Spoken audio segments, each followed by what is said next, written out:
Good afternoon. All right. Hey, thanks so much for joining us today. In April, we shared that we were taking a different approach to the state of the schools from what we typically would do. And we're really grateful to be able to utilize Rotary, the meetings, to take such a deep dive into the critical elements of our educational system over this three-part conversation. Today, we're going to take an in-depth look into GAIN, which stands for Growth in Academics Through Innovation and Neuroeducation. GAIN aligns our thinking, our systems, our practices to how the brain actually functions. Simply put, it's our framework for learning and for development. And I'd like to invite you to join us again on November the 15th for the third part of this series as we explore our continuous improvement process.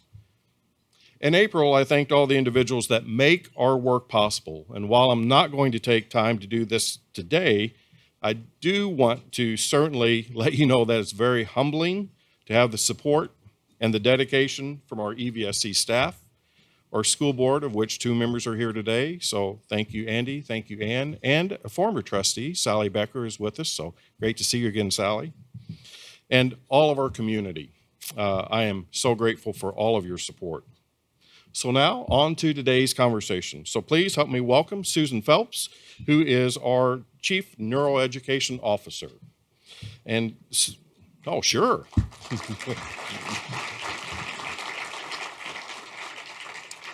Susan and I will be led in this discussion by none other than Amy Mangold, who is a Communications and Marketing Director for United Way, as well as also the host of Newsmakers on WNIN. So welcome to you both.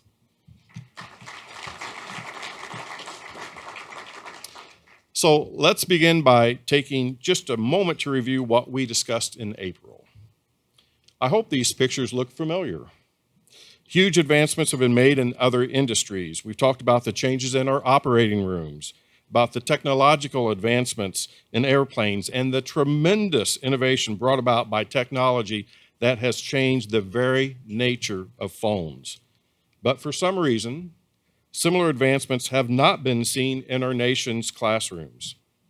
For the most part, schools across the country still approach educating students the same as was done for decades.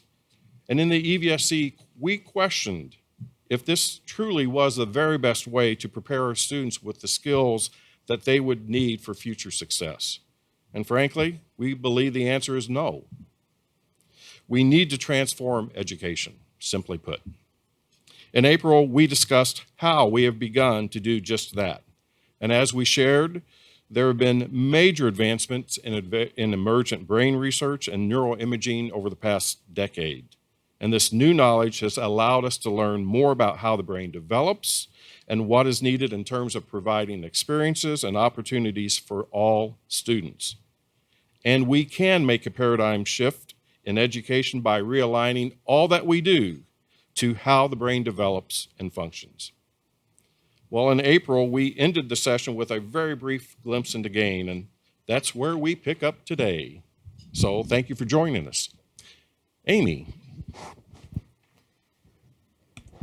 All right, thank you, Dr. Smith. Very excited to have this conversation today. A lot of great information to share. So, Susan, your title is Chief Officer of Neuroeducation. For those in the audience who are not familiar with the terminology, please tell us what neuroeducation is and how it impacts the growth and learning of students in the EVSC. So neuroeducation is really, it's an exciting new field, and it combines the fields of neuroscience, psychology, and education. And what we are able to do as we move forward with this work is to really begin to make our classrooms look more like the videos that we saw, the slides that we just saw. Even though our goal, particularly with neuroeducation and across those 3 disciplines, is to improve learning and development for all of our kids, one of the gaps that exist is really having a common language, a common vocabulary to be able to bring that work to life. And it takes the collaboration of those 3 fields to move from the laboratory to the classroom and really begin to have systems and practices and products that improve outcomes for all of our kids. So, Dr. Smith, what led you to invest in neuroeducation itself and the impact that you felt like it was going to have on the students? Sure. Well, there are a lot of programs out in our country, frankly, for improving education. But we're blessed to have really embedded in our DNA that component of continuous improvement. And when we think of continuous improvement, we're always asking why. We're always asking what.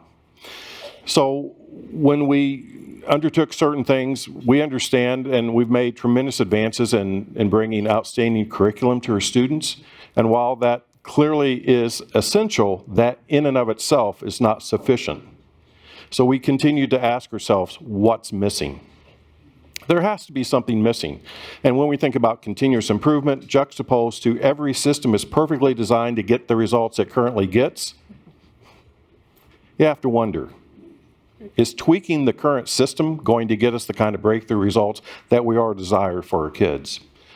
So through a series of events, we did a lot of analysis in national research, international research, and what we kind of fell upon was that none of the pedagogical practices and the new programs, if you will, were really aligned to neuroeducation, to how the brain learns, how the brain functions.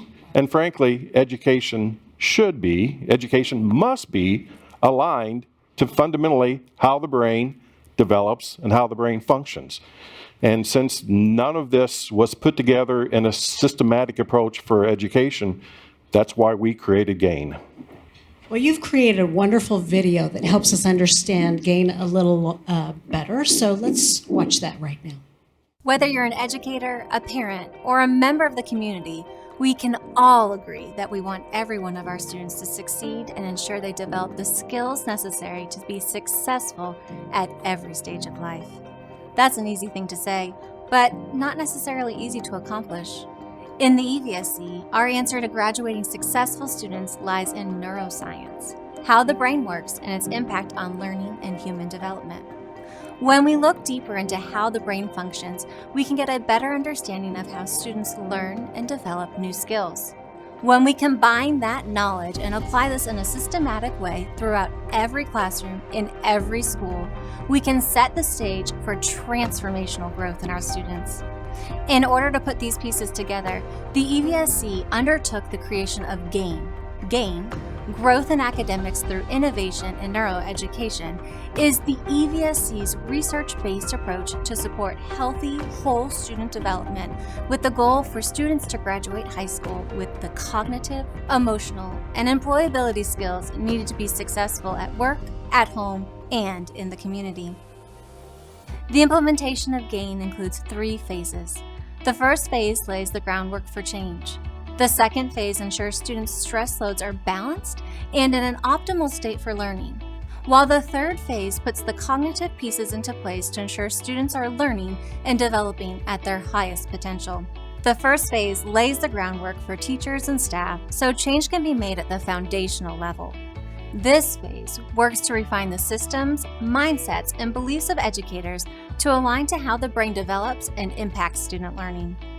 The second phase involves introducing curriculum and utilizing instructional practices aligned with neuroscience to ensure students are calm, alert, and ready to learn. This phase ensures students have the fuel needed for learning, problem solving, and persisting on cognitively complex tasks.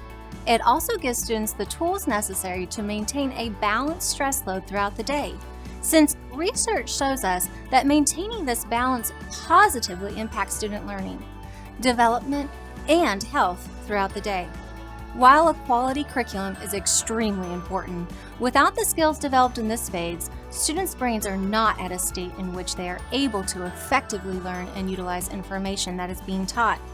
In addition, giving students the tools they need to successfully manage their emotions and self-regulate is extremely important in terms of setting them up for success both in the classroom and beyond. Refueling helps students to be able to bring their focus back and to be able to be successful learners, and just allowing their time to, or allow them to have a break, to get up to move their bodies around. It's going to help them be more focused when it is academic learning time.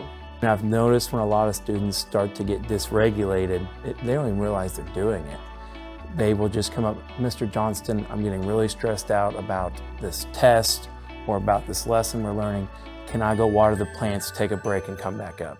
And that's just gaining that self-awareness of, hey, I'm stressed. This is something that helps me calm down. That's huge. The ability for them to recognize that on their own, instead of me having to suggest, hey, why don't you take a break?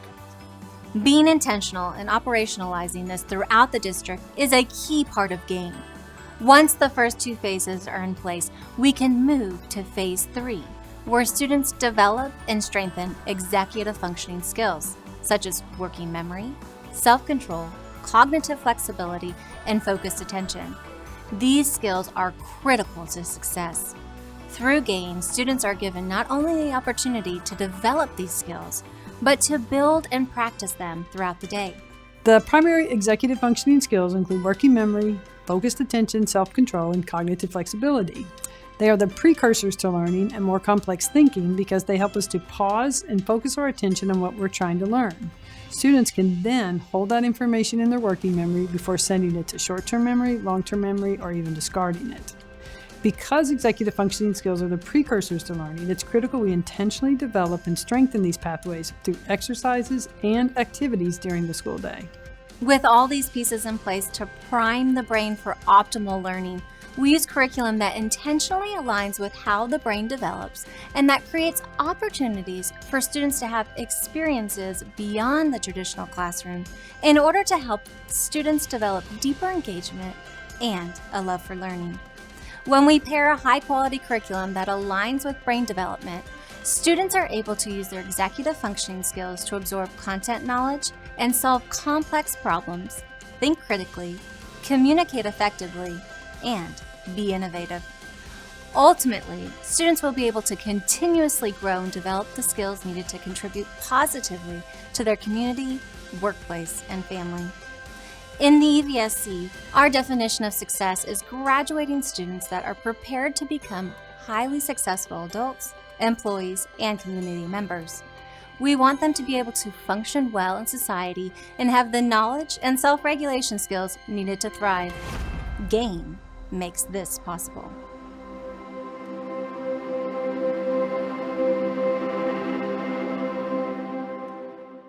Wow, I love that acronym, Calm, Alert, and Ready to Learn. That was a really informational-packed video. I guess we should have asked if everyone was calm, alert, and ready to learn from that video, right? And lots of information in that video and lots of information to digest. So you have a booklet at each of your place settings about the GAIN initiative that talks about this a little bit more in depth.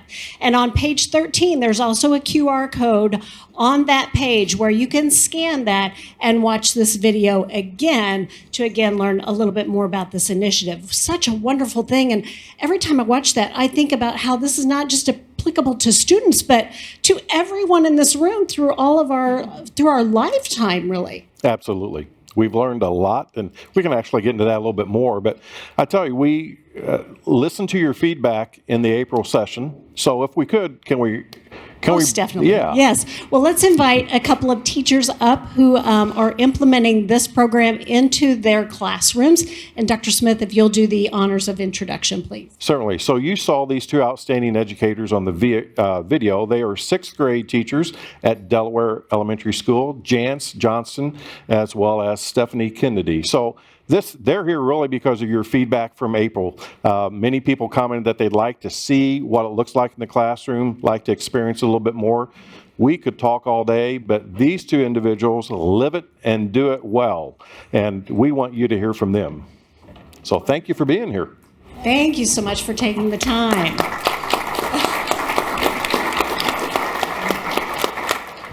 So tell us, how are you starting to implement the GAIN program into your classrooms? I've been teaching at Delaware for 20 years.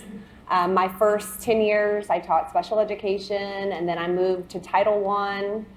The past 3 years, I've been a sixth grade teacher. So I feel like some of the practices of GAIN I've always done in my classroom, but now that we've learned a little bit more about it, I'm able to fine tune and implement them more intentionally. As far as implementing GAIN within my classroom, I start off with getting my students aware of like their stress triggers. Everyone in here has got a stress trigger, whether it be kids at home or something in the work life or public speaking. Everyone here has a stress trigger, okay? So, like I started this first few days, we have the soft opening. Very literally, I'll give them a sticky note and I'll have them write down things that cause them stress or aggravate them. Some people put down reading or math, some put classmates, some put, other various parts of their day. Some mention things at home that stress them out, but then carries on to the school day. So I start off with, all right, what are their stress triggers? And then I start making them more aware of it. Some kids don't know. So it's up to us to help them brainstorm ideas, what are your triggers? And then the next step then is, how do we refuel and get the brain ready for learning with those triggers? So Stephanie, we use that term refuel a lot, and maybe people don't understand that. But think about this. Whenever you're stressed or frustrated, that takes energy, right? And when our students are stressed or frustrated, it takes energy away from learning into something that's not very productive. So what these two outstanding educators are talking about are really ways for students to get back on track so much faster so they can re-engage in the cognitive aspect of school. So you mentioned stress triggers as one of the different things that you are utilizing out of the GAIN program. Can you give us some examples of other things that help you or that you're implementing in your classrooms to get those kids to that calm, alert, and ready to learn stage? So with the soft start, there might be a lot of people that love the soft start. Others might not think so highly about it, especially parents that work. But as an educator, it's so valuable because you're building relationships with your kids. You're getting to know those kids better. We have like a refueling board that we display in the classroom. And we brainstorm ideas of how do you refuel.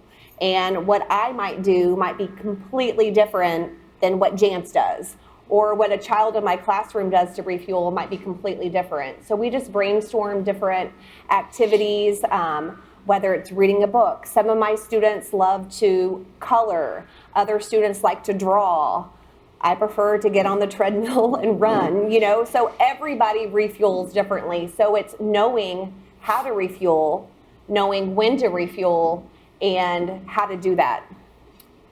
After my students start to get aware of like their stress trigger and they are getting stressed out in the room, they can start off with simple things at their seat. It can be just sitting back, focusing on their breathing, calming themselves down in the moment.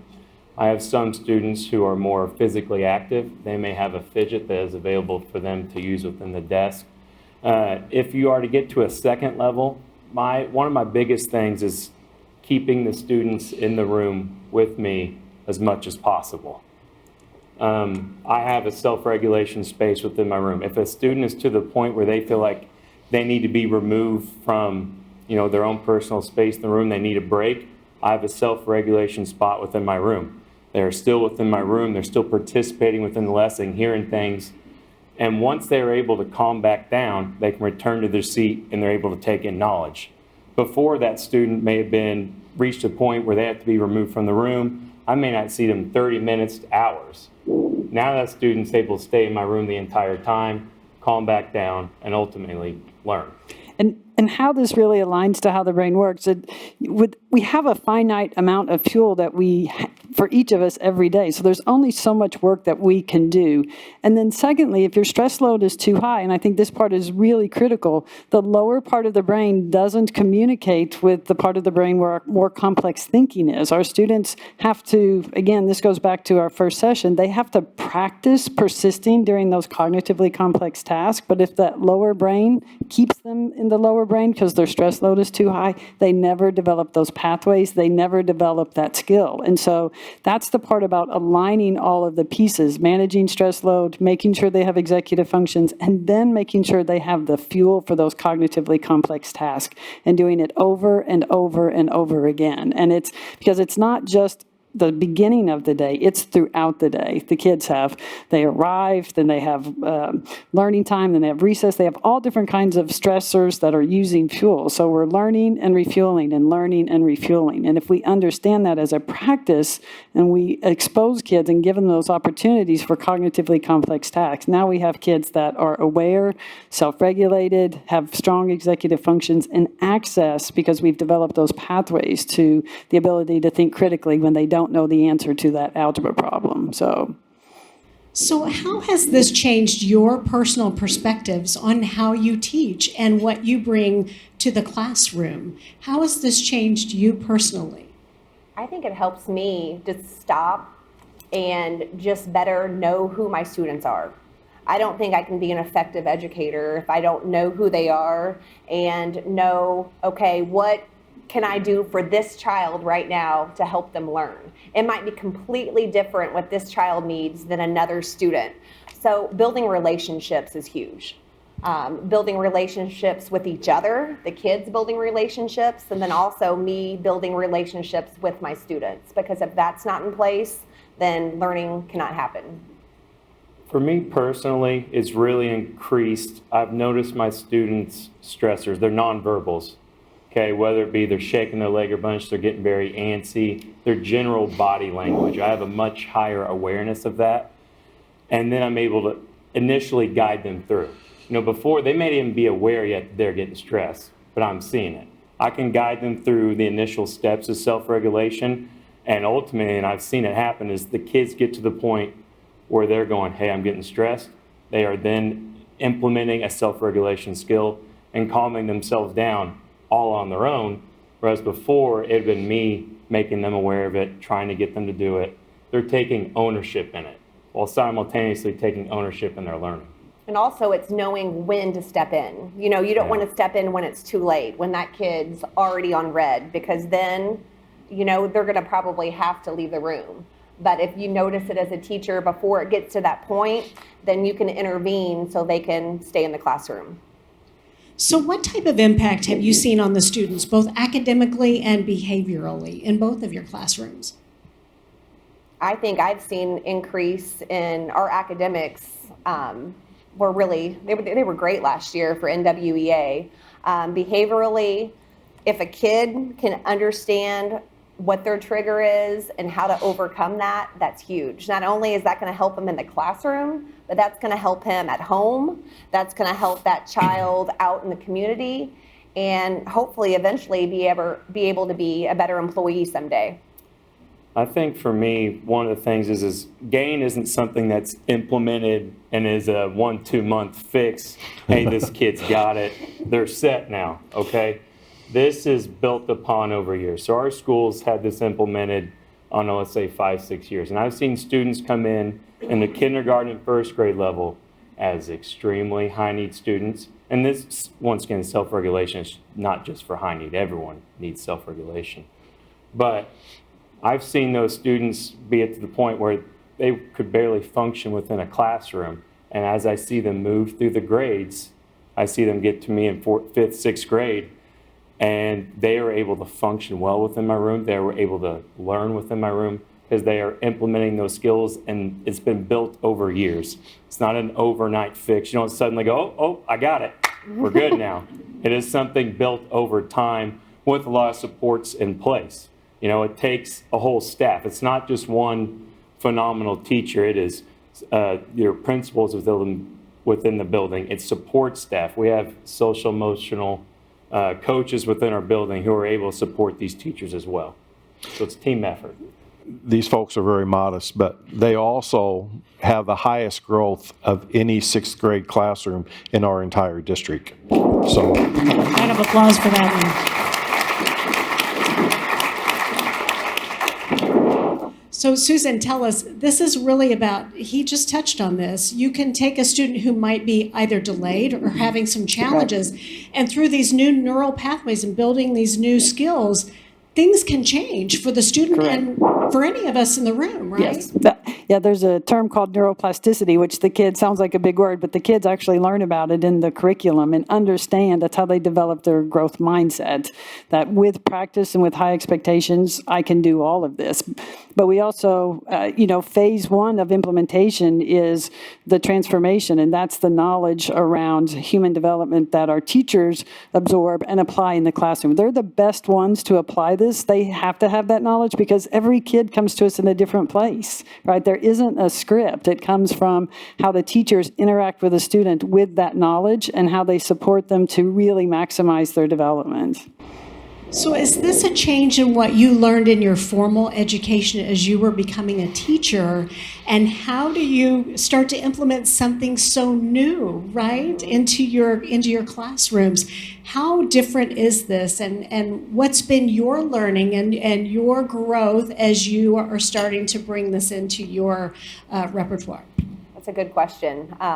Like I said, I've been teaching for 20 years, all at Delaware too.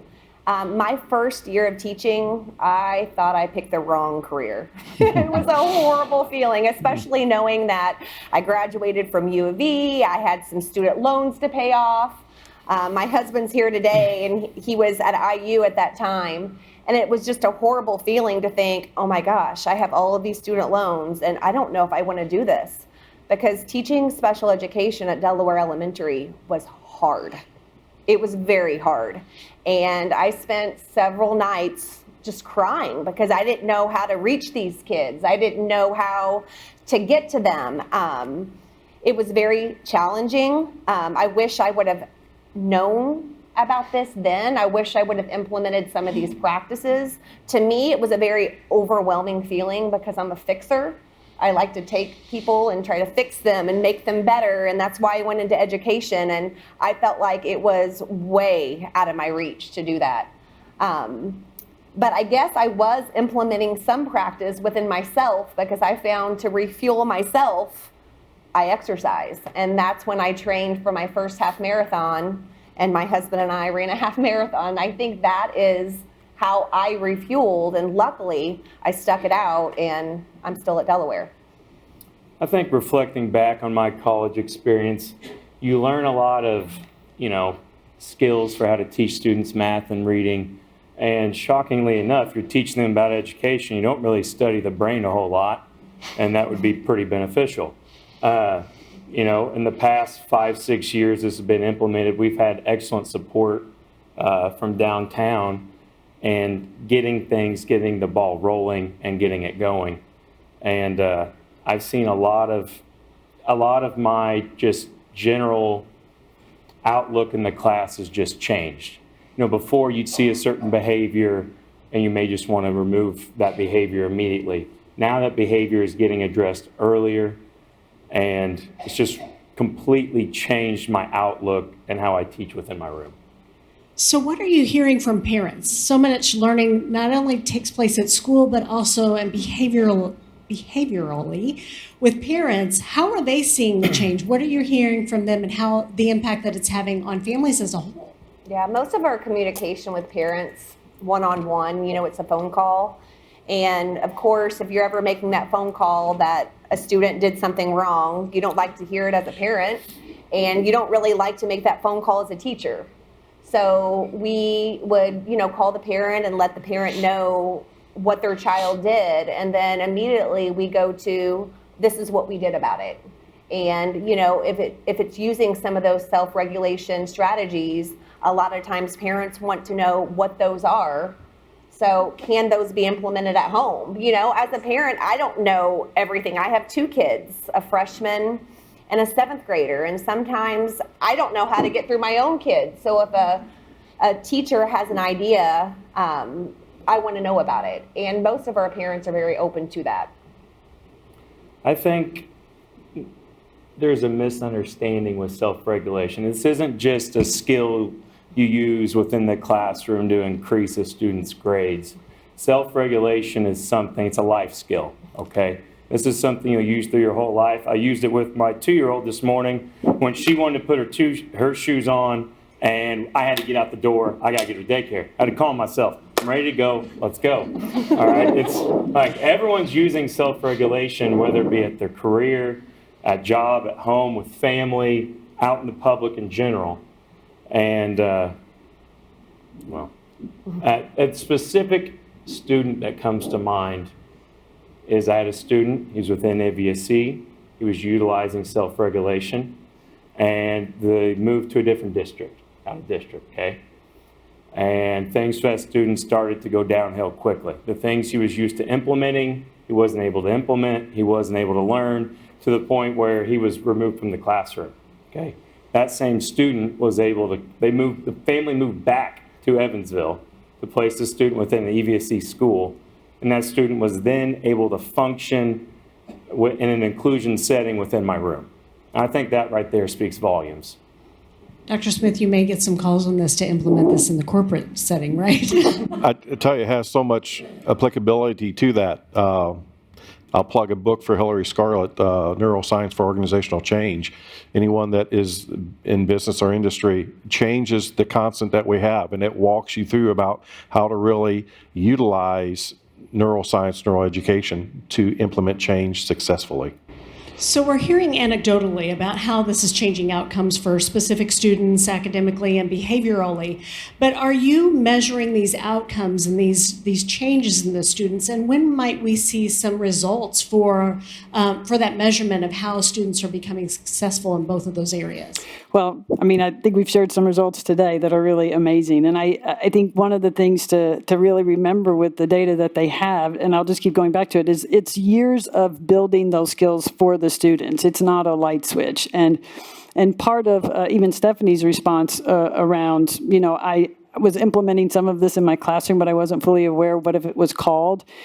Part of GAIN is modifying systems and practices so that every single student has this benefit. It doesn't impact all of us until it's in every classroom and every student gets to experience this. To that point, we had been moving pretty quickly, I feel like, prior to the pandemic, but the pandemic really slowed down some of our work so that the data that we did have, actually, unfortunately, right before we closed, we were unable to fully capture. So we're excited about this school year because we will be capturing a lot of impact and outcome data, both academically and with respect to the trajectories our kids will have, because the research is really clear. Some of the skills that our students are developing are the best predictors for their life success. And with the intentionality of developing these skills in every classroom, and we hear their outcomes that they have, it's just super exciting to think about what the data is going to show and how we can share it. So it's there.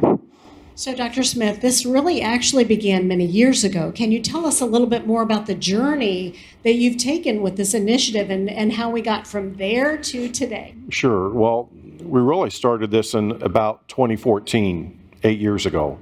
So in the next 3.5 hours, I'd like to, maybe not that long. As we continue to learn, we continue to iterate. And fortunately, everything that we were learning really did fit within what we were developing. We've talked a lot about stress today, and don't get me wrong, not all stress is bad, but prolonged toxic stress is bad. The ability to not get yourself back on track is harmful. But when we think about stress and how we continue to learn about that, and then the physiological changes that occur in the human brain because of those prolonged toxic stress moments, all of that was taken into consideration as we developed the framework. Susan mentioned some things that were interrupted from the pandemic. There was one positive, if you will, from the pandemic, and when we remember the onset of the pandemic and all the stress that everyone had there about what does this look like, how we're going to handle it, the National Center for School Mental Health actually reached out to EVSC and utilized our materials nationwide to help individuals get back to calm, alert, and ready to learn. And as a result of that, we've had individuals on the national stage reach out to us, seeking us out for our GAIN framework. That's really amazing. Very cutting edge to have that in our very own school district. And you've got some nationally prominent experts that have spoken about this, and we've got a video to show from those experts. EVSC, the leadership in EVSC, they have a sophisticated understanding of brain development and neuroscience in education. They really know how the brain learns, and they understand that there are factors that facilitate the brain's ability to learn. One, you need to be in a low stress environment.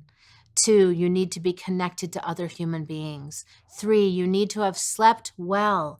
4, you need proper nutrition. And 5, you need physical movement. And some kids need physical movement, every 5 minutes. Some kids need it every 20 minutes. Some kids can sit for an hour. Everyone's different.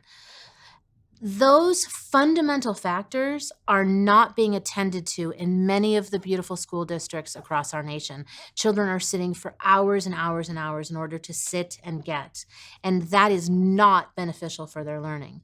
So we spend billions of dollars in the United States on curriculum, and there's no doubt good curriculum matters. Yet children are not being exposed enough to the precursor skills that set them up to learn well, effectively, and thoroughly. I believe that when we start really improving those self-regulation skills and those executive function skills, then we will be setting them up in a neurobiological way to receive the learning that is coming to them throughout their lives. I think it's important to know that we have much more power over what's going on inside of our brain than we have up to this point been trained. And I think that one of the beautiful things about GAIN is GAIN acknowledges that and is doing everything it can in order to prepare children in a safe mode of being a feeling creature who thinks, so that they can be calm, so that they can access that higher thinking. Wow, congratulations on being recognized from these nationally renowned experts in the field. So what are the takeaways? What do we take away from being recognized like that? For me, the big takeaway is really the importance of the field of neuroeducation, because Dr. Taylor and Dr. Kenny do a lot of work in the lab, but how do you take what they know about what really maximizes brain development, and how do you bring it to the classroom level? And again, not just in very isolated settings, but all settings. And I just think that's a really critical term. And it is a complicated process. We don't, like I talked about earlier, speak the same language. So I have a team, they're here today, and they're educators. And so a lot of times what I say doesn't make sense to them. A lot of times things that they say don't make sense to me. And we have lots of meetings going back and forth and hammering it out, so that the end process really is something that is useful for teachers and outcomes for students. That's really the critical piece of it. But what Dr. Taylor and Dr. Wexler, another researcher that we've worked with, they have these great outcomes in the labs, but we have to be the modality to really bring it to the classroom, and it has to be systematized. It has to be something that's accessible for everyone. So they reached out to us because they knew we were doing this work and we had the systems in place, and we collaborate with them. There's been lots of bumps along the way. They have some practices that are useful for our students, but again, it doesn't translate neatly from the lab to the classroom, so we have to be the translators. I think that's one of the things that's really exciting and attracted them to us. Some of what their work is in the clinical setting did not translate well into the school setting when school districts did not understand the basis of how the brain develops and functions. So when Dr. Kinney came in and worked with her teachers, she remarked, it's amazing. They understand the vocabulary, they understand the process, and they are able then to amplify the work that worked in clinical settings. And with the school district, we have 2 outstanding teachers here, but as they said, it's more than an outstanding teacher. It's more than outstanding curriculum. You have to have an organizational structure and systems embedded with that structure, so that every step along the way, there's an ecosystem that allows for this fertile understanding now to take root.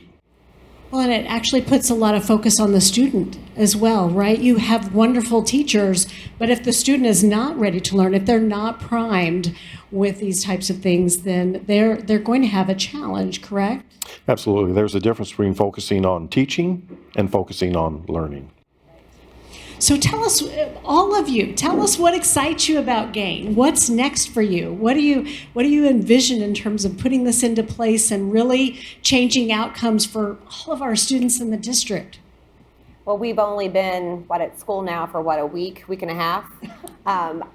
We're already starting to get to know each other, and I have, I believe, 3 kids in my classroom that have come to me from other schools, 2 from out of the corporation. So I hope to build relationships and having students work in groups. That's something that's so important to me. And with COVID, when that was going on, it was hard to put students in groups because you wanted everybody away from each other. But now I think that we can get them into groups because that is real world. When you are doing a job, you are working with others, and it's really important for our kids to learn those skills and to know how to work with one another and to be able to pull those strengths out of different students and to focus on that.